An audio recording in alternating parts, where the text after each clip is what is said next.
l'intercommunalité de Chalon-sur-Saône réhabilite d'anciennes friches industrielles et propose des terrains clés en main.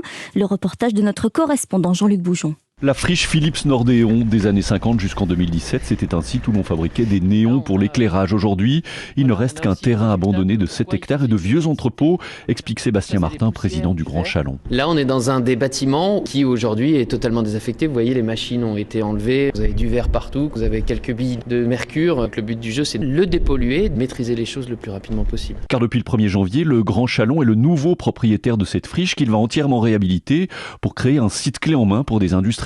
Là, pour 7 hectares, on va mettre entre 6 et 7 millions d'euros pour la mise en sécurité. Ensuite, on va tout raser et ensuite, on va reviabiliser le site, c'est-à-dire faire en sorte que tous les réseaux d'eau, d'électricité, Internet très haut débit, enfin tout ce qu'il faut, soit disponible à l'entrée du terrain. Ça veut dire que quand une entreprise arrive, elle n'a que son permis de construire à déposer. On fait en amont toutes les études environnementales qui sont nécessaires pour pouvoir s'implanter et comme ça, l'industriel, il a un investissement qui est sécurisé. Une méthode déjà testée avec succès ici à Chalon, la friche Kodak, 150 hectares dont le projet a démarré en 2008. Compte aujourd'hui 350 entreprises pour 6500 emplois et le taux de chômage à Chalon ne dépasse pas les 7%. Chalon-sur-Saône, Jean-Luc Boujon, Europe 1.